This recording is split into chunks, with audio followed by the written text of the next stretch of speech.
Order, hello, and welcome to Video Game Town's Town Hall Meeting podcast, where just by listening, you are a member of our beloved community. So I would like everyone to take their seats, and we will allow the council to set our agenda for the day. I'm the mayor of Video Game Town and the host of this podcast, Jared Russo, and I am here with the comptroller of Video Game Town, Grant Bruner. Hello, Jared. I don't know about comptroller. Delaware doesn't have any comptrollers, and I'm a dyed-in-the-wool Delawarean. What if every week on the podcast I give you a different job title? That certainly is possible. I would be up for that.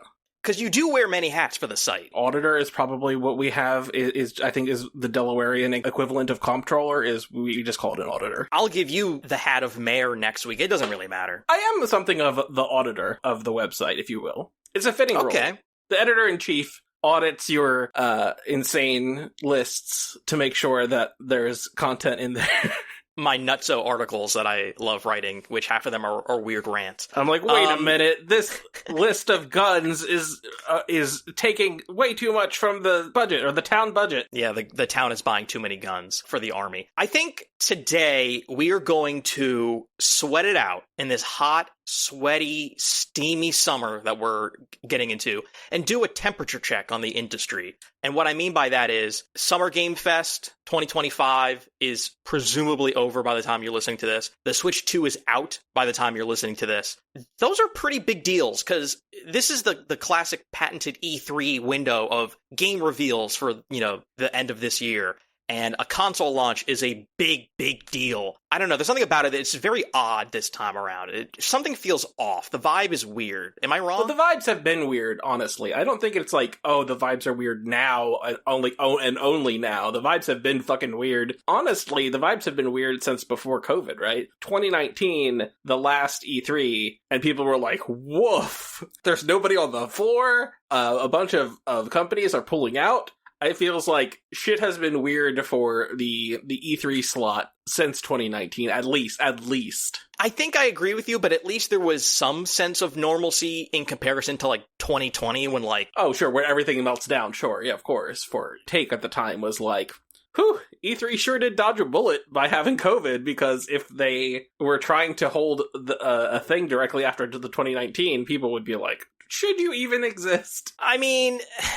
Should it exist? Yes. In the way that it was being held, maybe not. There was a huge tent for The Last of Us Part 2. They had played music and they shuffled everyone in, and then they moved them to a different location for more press conference stuff from Sony. That was odd. There's still, I think, an urgent need for the industry coming together, having meetings, either publicly or privately, trying to shine a big light on video games to the USA Todays and the Good Morning Americas and the New York Timeses, and showing people hey, everyone, yeah, there are a bunch of stuff that retailers can get ready for the holidays. I mean, physical's dead, but video games are here, and we make more money than every other form of entertainment or art combined.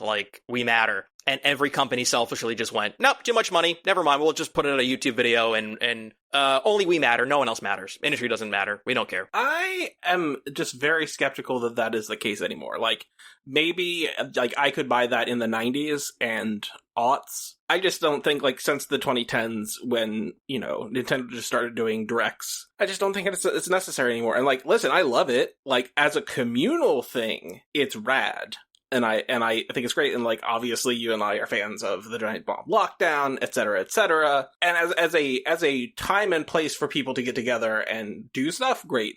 In terms of hey, we're a giant game company, we would like to spend a fuckload of money for a booth. I think no. I think that those times are gone. I mean, Gamescom and PAX, people can still spend money on a booth, or the Comic Cons.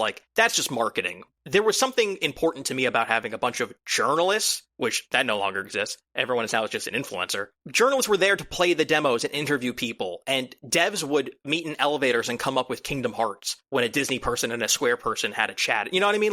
Things happen. We have Steam Next Fest. We have those things where people can play demos of upcoming games, and that all exists now. And which is not to say that expos and conferences can't exist. Obviously, PAX has evolved into its own thing. You can have other ways of doing video game conferences, but I think the death of E3 is, while sad in many ways, is correct. They were doing a bad job. Yes, I understand that, like, the ESA is, like, a terrible entity and, like, ratings on a box, like, don't influence, like, kids getting addicted to whatever the hell, playing Roblox or loot box. You know what I mean? Like, we're so far past that. They were a lobbying organization, and all they were trying to do was just squeeze every penny from everyone going away. Like, their relevancy is not important, which is good, but I don't know, man. Like, are young people, like, do they know about E3? Like, are they aware? No, they don't care. Why would they care? Jared, there's no reason to care. If you didn't live through it when it was relevant, why would you give a fuck about it now? Like, maybe that there is some people who, like, would watch a YouTube video essay and like, oh, well, that's an interesting historical artifact, but why would you give a fuck now? There's no reason to give a fuck. Old. We're old, and that makes me sad. I'm old, but I'm able to see E3. It survived well past its prime. But in its place is Zombie Corp's entity that was cobbled together by a former journalist, Jeff Keighley. Yeah, I'm not a fan of Summer Games Fest. And like, listen, it's a place where some people announce stuff, and that's fine. And like, I'll watch the trailers and stuff. But a giant place for ads, and it's ads on ads, and it's not. This is not a hot take. This is a very popular take, one might say. And rightfully so. It's not good. I don't think that that Keighley has ever done a good show, and like, which is not to say that it necessarily like isn't getting the job done and isn't like making the people who pay him money happy. Probably does, I would imagine, but they're like unwatchable. Like, I do not want to watch those shows. See, I'm a sicko in that I'm bored, and I'll do it for the fun of seeing people's reactions to the reveals, or I'll usually like hit you up and DM you and be like, oh my god, they just announced this, and you'll be like, oh cool, and then I'll send you the trailer. I'll check in on Blue Sky and see a Wario 64 thread of trailers that were announced, but I don't have to watch Jeff Keighley do bad jokes. I mean, I did go back. I was listening to, a couple of weeks ago, I was listening to a Remap Radio. Rob Zachney had pointed out that they had, well, I think it was last year, they had Muppets on the show, Statler and Waldorf, and they just brutalized Jeff Keighley, and I went and I watched that. I'm like, oh yeah, well, they're like, yeah, it's a good time for them to say the things out loud, which is, it's a little bit like trying to take the piss so that people to like undercut the criticisms, but all of those are like just true criticisms of the show is bad. I love when he puts the Muppets, or I mean, like, the other problem is that, like, half of it is the Game Awards, and that's, like, a completely different, separate conversation, because that's at the end of the year, there's award show stuff, the reveals are way better, by the way. But those are basically the same show, right? Like, they're just, like, they're basically the same show. The Game Awards ostensibly has awards. They barely exist in the show.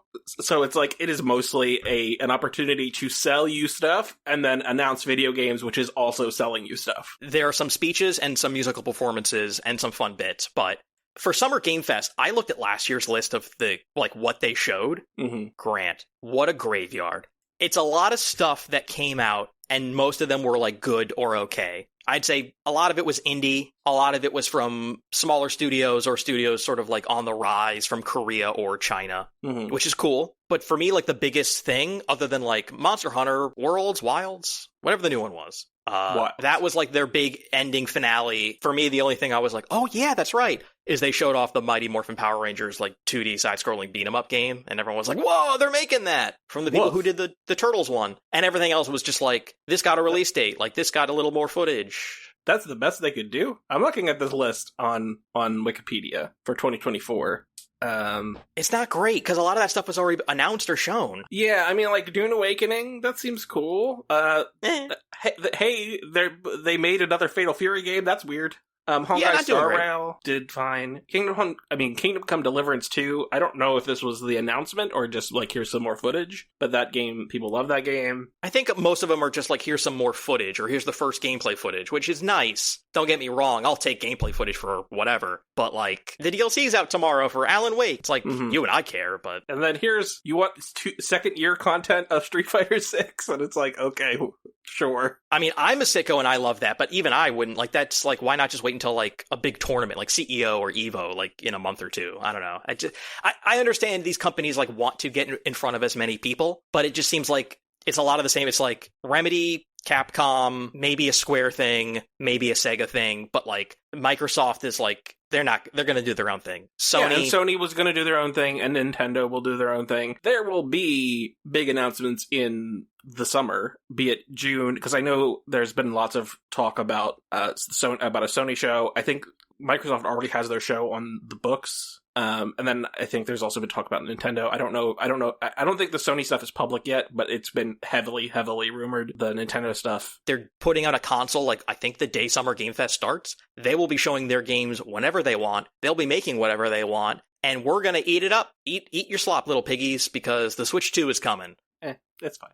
Hey, I'm going to find out what it's like to be a Switch 2 owner, and the only game I get to play, Soul Calibur 2 for GameCube and Mario Kart World. Real Soul Calibur 2 heads already own the Soul Calibur 2 HD on the PS3 or Xbox 360, so... But it doesn't have Link. Shrug. I had it on GameCube, and I very rarely played as Link. Oh, man. Link's not... I mean, like, he has those bomb arrows, and those can let you, like, stay far away, but I'm more of a Voldo man. Ooh, okay. You got to do those where you're doing that crab walk thing, and then you spin up and down, and you stab a motherfucker and then spin. Boy, I'm learning a lot about Grant. I like playing Ivy and Cervantes for close range, and I like playing Killick for long range, but, like, for me, like, it was so, like, mind-blowing to be playing as Link in that kind of, like, quote-unquote adult game where it was like they put a Nintendo character in a thing that, like, isn't suited to their, like, cartoonish, childish ways. Yeah, I mean... That was really cool. Not to be crass, but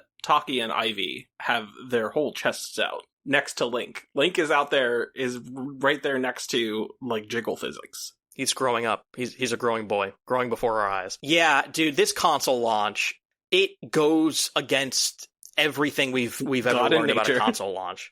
I mean, honestly, it's like they have nothing to sell other than an $80 Mario Kart. I mean, hey, it's the Switch but better, and the new fucking Mario Kart that is also like a open world racer in the way that like a Forza Horizon is. That's a pretty compelling pitch, in my opinion. Like, I'm not saying that people need to go and buy it now. That's definitely not what I'm saying. But I don't know. There are way worse ways to launch a console, and I would say the PS5 and Xbox Series X launched with a way less compelling thing than, yo, it's the new big fuck off Mario Kart.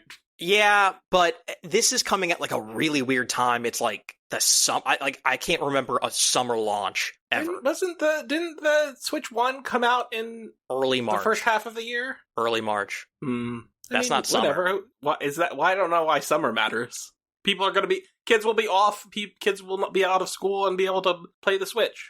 Oh no! Listen, it's great for them. It's great for me that they announced it, and then 2 months later we're getting it. It's just weird that it's not coming out in the normal times, and it's weird that the last console launch we had was like during COVID. So it just doesn't feel like we've had like a normal quote unquote console launch.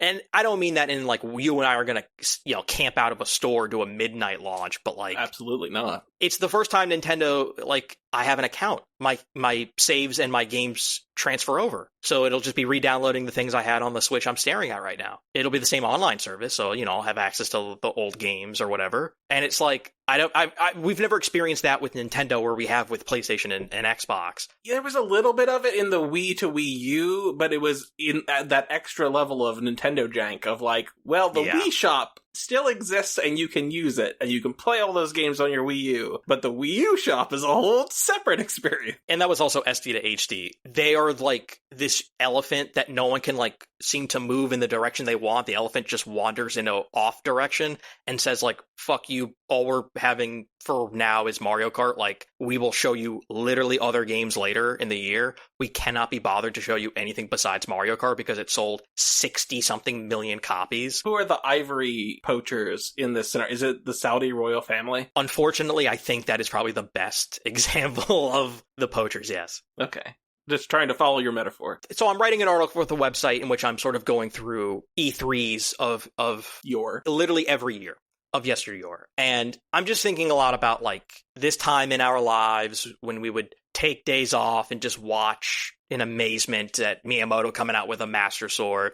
And then they're like, oh, there's a console launch. Here's what we have to show. And I just look now and it's just like, Man, what happened? I also want to make clear, I would never under any circumstance take days off for E3. I would never do that. Oh, I would take days off of working at summer camp. I also don't take days off, like, I've never taken a day off for a video game. Like, doesn't that... Really? I'm gonna... No, absolutely not. I'm gonna take days off to go on vacation. And honestly, before the previous gig, I never had, paid vacation. So, like, taking paid time off was not on the fucking table. So, but even after that, no, I will play the video game when I'm done work. It's fine. I am the master at taking off school or work, especially on Tuesdays when something was coming out. No, couldn't be me. Loved it. It was the greatest. But the E3s of yore, I'm trying to think about, like, the really big ones. I remember, probably the E3 that I was, like, the most excited about was when they did all of the unveiling of Twilight Princess. Twilight Princess, that was the Master Sword, hey, we're back, and there's a new art style. Yeah, and that was before the Wii was announced. So what is that, 2004, 2005? Something like that. And then the E3 when, like, I remember very fondly, like, the Boomerang PS3 controller. That was a good one. That literally might have been the same exact one.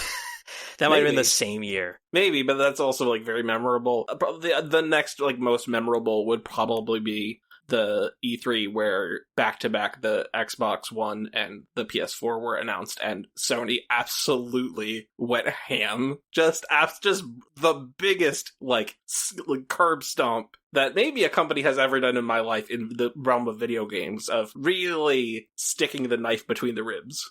They basically put Microsoft out of the console business. Like, it took a long time for them to bleed out, but, like, that might have been just, like, the killing blow. Microsoft put Microsoft out of the console business, to be clear. Hey, man, you can share your games. Here you go. Thanks. Yeah, I mean, that skit is Microsoft found dead in a ditch. Going through all the E3s, so many of them were, I'm home, I'm watching G4, and I am like, or I'm with people in, like next to me, like our mutual friend Darren or James, and we're watching or we're talking on the phone, and can you believe these Killzone 2 graphics? Oh my god. And the answer is no, I don't believe them. Yeah, because they were all fake. Yeah. Or, can you believe Peter Moore tattooed that on his arms? I don't believe it.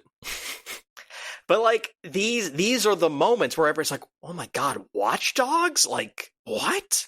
I mean, Watch Dogs did show really, really well. I don't love that finished game. Like, it's okay. And then Watch Dogs 2 is actually pretty good. But I agree. That first Watch Dogs showed incredibly, because, like, we were looking at a huge uptick in like lighting than we had on, like, the PS3 360 era. Dude, the animations of, like, the wind blowing his, like, coat, yep. And the Division were, like, you were crouching behind, like, a cop car, and it's like the hand, like, naturally closed the door. Oh, man. Yeah, and I think fundamentally the things that went wrong with Watch Dogs 1 wasn't really the tech, even though, like, you'll hear people whine about quote-unquote downgrades. But I think that game looks just fine. It's just, like, an unimpressive design for a video game.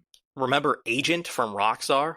I mean, remember is strong. I know that that's a thing that they announced, but I remember almost nothing about it, because that was during, like, the PS3 360 era, right? That was a long time ago. They were like, hey, everyone, we have an exclusive game coming from Rockstar called Agent, and we have nothing to show. Yeah, I mean, I remember it existing, or, like, the name existing, but I couldn't tell you anything about that project. Well, yeah, because it never really existed.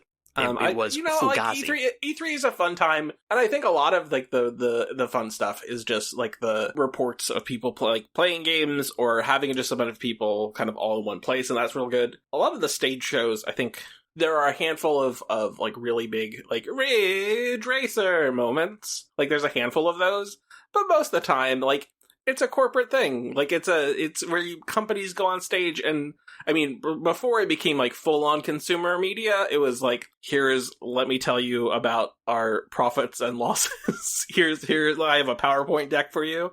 And then people were like, okay, but they're also going to talk about games, and that's exciting. I think that, like, mostly they're, like, fine. And especially when, like, the novelty of, oh, they announced this game wears off, then it's like, okay, like, historically, most of these are not noteworthy. Like, there are a handful of noteworthy moments or a handful of noteworthy presentations, but most of them are not noteworthy once you get past that, like, that day where there's some excitement about a specific game being announced. They don't really have, like, much historic value. Sony, the very first E3, pulled their $2.99 and knocked Sega on its ass. And then in a few years, we get Reggie pulling handhelds out of his giant pockets. You know, like, these are the moments of our lives. These are the memes that inspired a fan base that became Tribal and then became Gamergate. It's just fucking crazy to think about it, dude. Like, it's just like, you know, years will go by in a matter of weeks. Like, hey, E3's dead. Oh, okay, cool. I guess 20 years of whatever I was used to is now just, whoop. In the aughts, they went through a down cycle where they're like, we're gonna 2 or 3 years, where they're like, we're gonna have very minimal things. And it was bad. And people were like, this sucks. I hate this. And then they went back to the full big fuck off shows. Let's hope that this year we get something good. Like, hey, here's some Witcher 4 gameplay. That will not happen. Hey, here's the new BioShock. Maybe the Witcher 1 I doubt remake. I'm always, like, so pessimistic about, like, things like, oh, hey, we're working on this. It's like, nah, they're not going to show that. Well, you're so pessimistic, but then you're also, like, wildly nostalgic for a thing that was mostly bad, but had a handful of good things. It was all good. No, that is, as someone who was there, that was not the case. That's how I choose to remember it. Speaking of Nintendo console launches, let me go through a very quick list and ask you on your opinion. When do we see the new Animal Crossing? Let's say 3 years. You think they're going to wait that long? I think, like, in a direct early 2026. They're like, here it is. Because, I mean, think about how long it took for them to put out Animal Crossing on the Switch. Surely they were taking what they were working on that might have been on the Wii U. That never, I mean, it never was, like, announced or anything. But presumably they were working for something for the Wii U. Then we're like, okay, well, the Wii U's done so. So move over to the new platform. And then it still took to 2020 to get that out. Like, that's, like, 3 years. I mean, maybe, like, you know, it's not like it's impossible that it comes out next year, but you know, 2 or 3 years after launch, I think is probably what I would bet. When do you think we see a new Fire Emblem? Oh, I mean, they just cranked those motherfuckers out, so they might even have one for 2025. Yeah, because there's been talk about them making, like, remastering or remaking one of the Super Famicom games that never came to the West. So maybe that's ready to go and will launch later this year as, like, a cross-gen. Do we ever see F-Zero return? No. Like, I think we, like, because whatever, like, they're putting out, like, the GameCube game in that kind of way of, like, maybe they do, like, re-releases of stuff or whatever. Like, hey, the F-Zero... Did they do a Game Boy Advance? Am I misremembering that? Was there an F-Zero for Game Boy Advance? Or whatever, like the N64 game or whatever. Like, will they put those out? Yeah, probably. Or, like, maybe they're already out. I don't use NSO. Yeah, sure, put the old things out. Will we get a full, like, they're selling this for $70 or $80 F-Zero? No. They're not going to do that. Way to break my heart. When do we see Luigi's Mansion 4? Yeah, no, give it a couple years. Last one was 2019. Yeah, 2 or 3 years. 2026. Here it is. Maybe, but, like, I don't know how well those sell. Oh, really well. It took so long between Luigi's Mansion and Luigi's Mansion 2. 3 sold like crazy. People seem to like 3, but do they have enough to make a 4? Like, is there enough there to do a new one that, considering that Nintendo is, like, unwilling to even, like, make proper Paper Mario games anymore? Like, well, those never really sold. I just wonder if they're willing to do that. The Mario RPG series has never really been a big seller. Luigi's Mansion 3 has sold 15 million copies. Luigi Mangione 3, right. It doesn't seem very expensive to produce, so they will come up with new ideas to make a 4th one. We already know that. Because they bought that studio. I think it's in Canada. Like, they bought the devs. They're like, because they're like, oh, they did such a great job. Let's just buy them and have them do another. What is the next Mario Sports we'll see? Not counting Kart. Kart does not count, no. That last tennis game was really ill received. So maybe they try to reboot the Mario Tennis. Like maybe there's did they ever do a remaster of that of the GameCube one? No, they've never done that, and they haven't announced it to come to the NSO. I wouldn't be surprised if they put that out, or like if they do like a remaster, or they just slap it on the fucking eShop or whatever. I would believe that. The last Mario sports game to come out for Switch was 2018 Mario Tennis Aces. Yeah, everything else came after that, like the golf and strikers and whatever. Baseball hasn't been around since the Wii. People don't like baseball. People don't care about baseball anymore. Like, unless you're in the Caribbean and maybe like South Korea, it's probably the places that care the most about baseball. But even as an American, I just never hear people talk about baseball. I still think baseball is popular enough in Japan and America that it's worth making. Just put the GameCube one on NSO and put the Mario Golf from GameCube. Those are the best ones. Put them on NSO. I would be surprised if they spend a bunch of money to make those out. Like the tennis ones are good. People seem to like those. I don't know. What if they did something new? Like what if it was a new Mario sport? Like what Mario Lacrosse? Yeah, okay. Mario Pickleball. Come on, Mario Pickleball. Ugh, please. Pikmin was too recent. Pokemon's its own thing. I mean, they're going to crank those out. What about a 2D Metroid? Oh, 2D Metroid. Never. I don't know. Dread did so well. Like people, critically, people fucking love Dread. We're getting a Prime 4. It'll be a while. Kid Icarus, everybody. No. Splatoon 3 2022. It'll be a bit before that, but we'll get that sooner rather than later. What about a Kirby platformer? Oh, I'm sure they're working on it. I mean, they're already doing, the Kirby racing, and right. We'll get Smash eventually. Will we ever get Star Fox though? No, I think we have proven out that Star Fox is donezo. Like they've tried to be like, okay, what about the past? What if we tried to recreate the Star Fox 64 era? And I think there was a resounding no. Yeah, that's true. Speaking of resounding no's, you know that the last few WarioWares have sold dog shit numbers? Like no one buys WarioWare. That sucks. Because they're full price and it just doesn't seem worth it. Yeah, but WarioWare is cool. Oh, it's great, but they did recently, and was it at the Switch announced thing where they did there's a Rhythm Heaven coming? Yes, there is a new Rhythm Heaven, I think. Which is I would never have bet on another Rhythm Heaven. See, they're such a weird company because they'll just do random stuff like that. Like, hey everyone, here's a new Tomodachi Life, and you're like, okay, yeah, sure, why not? Fuck it. I'm sure they'll bring a Wii Sports over, or just keep adding things to the one for the Switch. But what about a new Yoshi game? When do we see that? Well, define Yoshi game, like a Yoshi platformer. Yeah, either a 2D or 3D Yoshi platformer, because the last one was Crafted World in 2019. Which, I don't really, want to play those games, but the Kirby and then the Yoshi's object games look fucking good. Beautiful. They're so beautiful. They look good. So good. Yeah. No, those are fun games. We're moving on. Grant, you have a quiz for me. I'm going to call this License to Shill, and this game will say movies that came out in the past.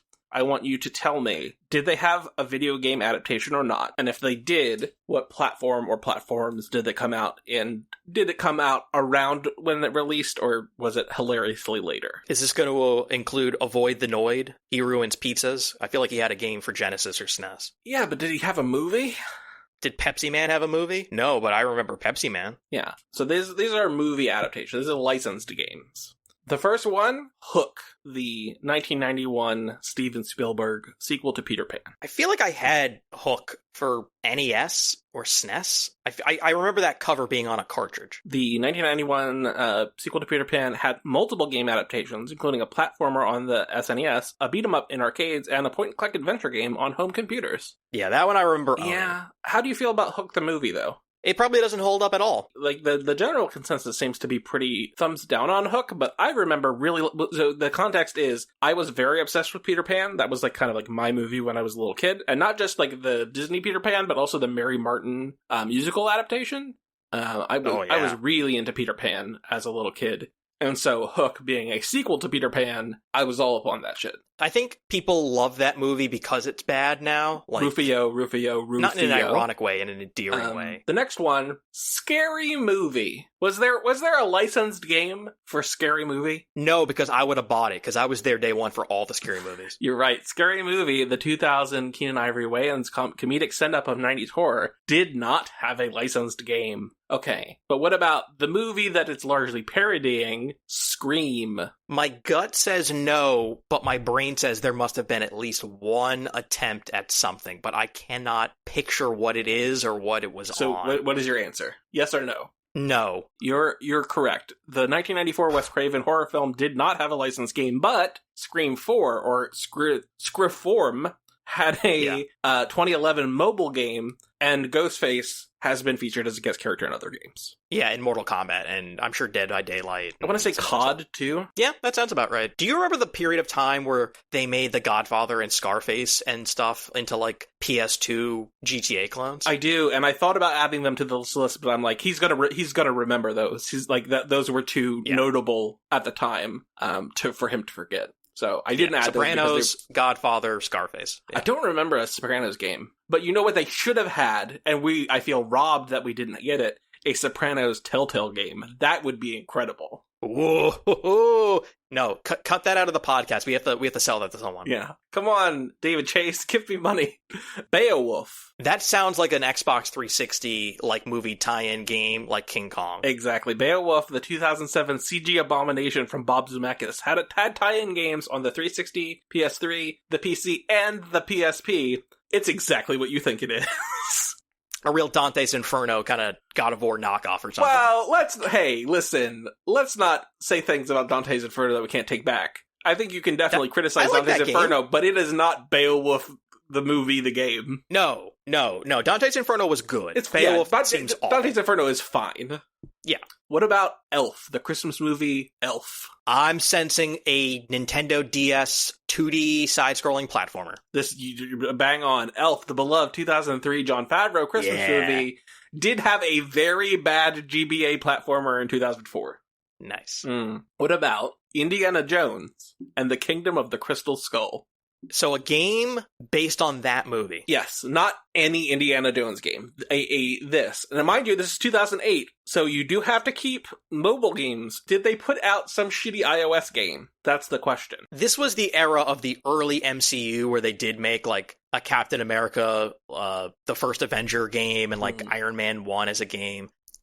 I don't remember. I don't think so, but I'm sure I'm wrong. No, you're right. Indiana Jones and the Kingdom of the Crystal Skull, the 2008 Lego sequel from Steven Spielberg, did not have a video game adaptation. It feels like it should have, though, right? It seems exactly like the kind of thing that they would put out, like a shitty 360 game, or at least a mobile game. I think, like, I watch, like, too many YouTube essays where they go over, like, the history of making Star Wars out of games. And the indie one is weird because, like, they always had LucasArts games, and it was always, like, a property that did its own thing. I played the original Xbox one, where you could, like, swim around the gator or the crocodile. Like, I played that one. Jared, you and I are going to be playing one of these days on the stream The Fate of Atlantis, the point-and-click adventure game, and I will show you why that game whips so much ass. I feel like I would enjoy a lot more genres if I'm just watching someone play them on stream, and I can, like, BS with them about, like, an RTS or, like, a point-and-click game or a strategy game, because, like, I don't really play those. But there's so much good stuff there, so, like, I feel like if you could get past your distrust of point-and-clicks, that you would be like, oh, well, this is just good Indiana Jones shit. It's not distrust. I'm an action guy. I want to, like, do stuff. The Last Airbender, specifically, not Avatar, the TV show. This is the M. Night Shyamalan adaptation. You know what's funny? I thought you were going to start hitting me with a lot of Telltale, like, Law and Order and CSI and stuff. I thought you were going to go that direction. Jurassic Park or whatever. Man, the M. Night Shyamalan Avatar. God damn. No. I'm going to say no. The Last Airbender, the catastrophic 2010 Shyamalan adaptation of the beloved animated series, has Wii and DS action-adventure interpretations that are somehow significantly better than the movie. Which is not to say that they're, like, well-received games, but they're like, this is fine, like, whatever, who gives a shit? And the movie is just like, why would he do this to us? I remember people complaining so much about that. There were accusations of, like, straight-up, like, racism. Aang ain't white. Unbelievable. Muppet Treasure Island. Yes. What platform and what kind of game? SNES, Genesis era, no clue. So it came out in 1996 as a Brian Henson mashup, Goofy Puppets and swashbuckling Robert Louis Stevenson pirate story. It had an FMV adventure game on PC, and I had it, and I loved it. You're playing, that sounds about right. You're playing from the first-person perspective as Jim Hawkins, and the Muppets are doing their shenanigans in an FMV adventure game, which is, good. I remember Tim Curry was in that, and Tim Curry was also in the Home Alone 2 adaptation for Super Nintendo that I had, with Rob Schneider and, Macaulay Culkin and whatever. Like the very, like, meme-ified Ian Malcolm performance from Jeff Goldblum. Do you think... Exactly. So do you think that he is the original, or like the initiator of that kind of stuff? Like, do you think that Tim Curry chewing scenery is like a direct line drawn to Jeff Goldblum? Possibly, yeah. I'm sure there are other examples of even earlier. I mean, I know that, like, Peter Lorre and, like, Edward G. Robinson would show up in, like, Looney Tunes cartoons and stuff. So, like, there's always been, like, a exaggerated character actor who's beloved that, like, people have wanted to, like, imitate and, like, kind of, like, riff off of for a while. So, but I guess what I'm getting at is, like, those are pretty similar. Tim Curry doing his Tim Curry stuff and Jeff Goldblum doing his Jeff Goldblum stuff is, like, there's a lot of similarity there. But Tim Curry has range where he can really play anything. He can be more of a chameleon. I've never seen Jeff Goldblum and thought anything other than, that's Jeff Goldblum. Yeah, and I also think people are way hornier about Jeff Goldblum than they are about Tim Curry. More, yes. Which is not to say Tim Curry is a bad-looking man, that's definitely not what I'm saying. It's just that people are less horny publicly about him. That is correct. Napoleon Dynamite. No, because I would have owned this game. The 2004 Jared Hess Indie Darling had a PSP and DS game released in the year of our Lord 2007. Not way later. The minigame collection received abysmal scores. I'm not surprised. Napoleon Dynamite was a real, of its time, what a weird thing, cultural touchstone. It's such an insane cultural object. Yeah. In that I feel like it is much more important for its influence on, like, popular culture than it is as a film. I remember that being, like, so big, but it was almost like, we talked about this in a previous episode, like, to me, everyone owned a GameCube, but then you look at the numbers and it was like GameCube did not sell well at all. No. So it was like, I remember everyone being like, oh my god, this is like the movie of our generation, and then it's like, it wasn't that big. No, but, like, certainly for an indie movie, it did huge numbers for something that isn't in the Hollywood system. And also, like, its impact in, like, popular culture is enormous, in that, like, in the same way as, like, an Austin Powers, where, like, those Austin Powers movies were very successful, and they were obviously, like, they were more successful than Napoleon Dynamite, but the impact that Austin Powers had was people saying, like, oh yeah, baby, shagadelic, do I make you horny, to each other, than it is the raw movie Austin Powers. You think I could throw a football over that mountain? There was a lot of stuff from Napoleon. Like the vote for Pedro shirt, yeah, exactly. The dance. Like I would be surprised if I,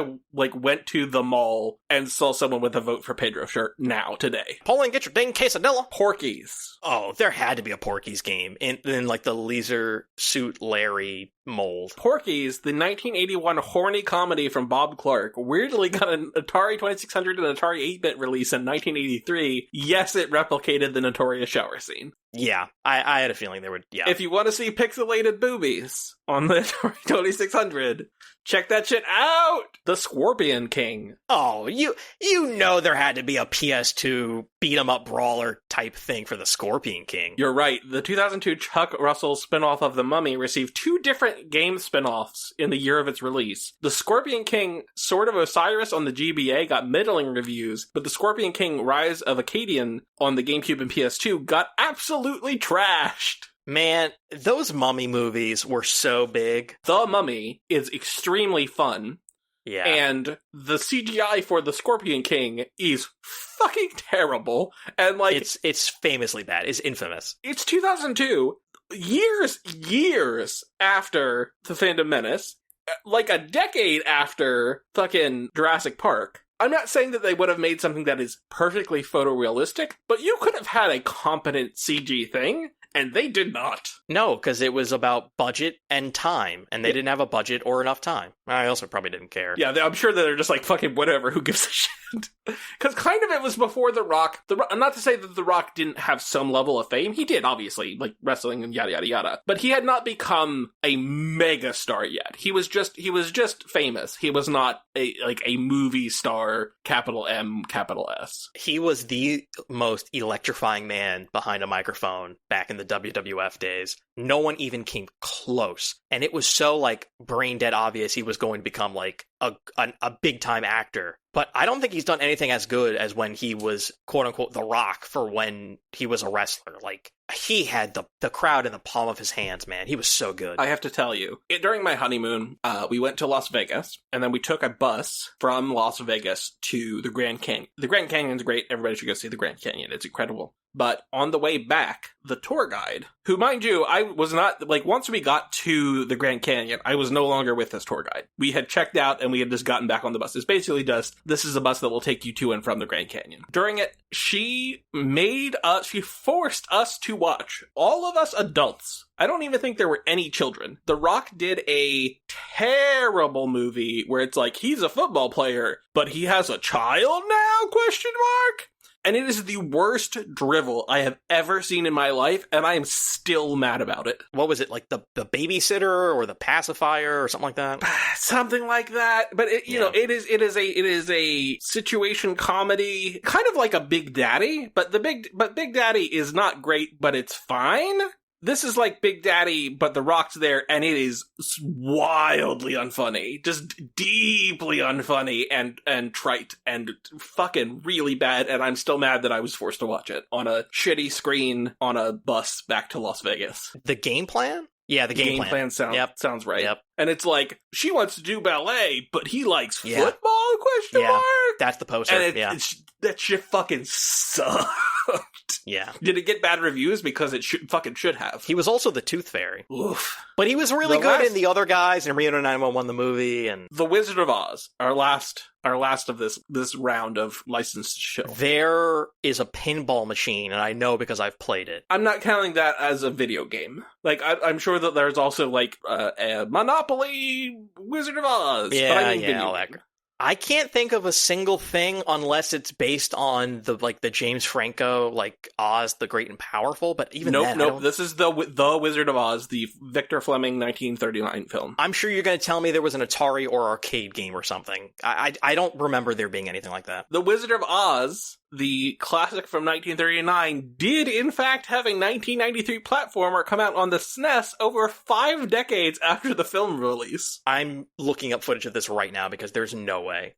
It's insane. The fact that they did that, I was shocked. Okay, I remember this box art now. That's right. What a weird thing. What a very weird thing to exist. Yeah, I'm watching this now. Yeah, son of a gun. I completely memory hold this. I mean, I certainly don't remember it existing, but it did. Oh, look at him go. You can play as the Tin Man and the Scarecrow and Dorothy. Wow. Because it isn't just the Wizard of Oz, the L. Frank Baum books. Because, like, you would go, okay, it's a well-known franchise that is in the public domain, sure, fuck it, make a video game. But this isn't that. This is licensed from the movie. Like, they had to pay whoever currently owns that, the rights to that. MGM. You had to pay them for all of the movie imagery and branding and stuff. Which is the really wild part, is like... Who signed off on that? It's a lot of the characters like kicking like little animals and stuff. I love the sprite on the lion. That's a great sprite. But yeah, the sprite you're like work on the SNES, really top tier stuff. Yeah, wow, this is a crazy looking game. Not bad. I think you did better than I expected you to do. I got all of them except for like 2 or 3. All right, I would say meeting adjourned. Thank you for listening. You can follow us on every platform available, Video Game Town. So Blue Sky, YouTube, Twitch. Just if you can search on a place, you should be able to find us, Video Game Town. Grant, is there any additional places people can follow you specifically?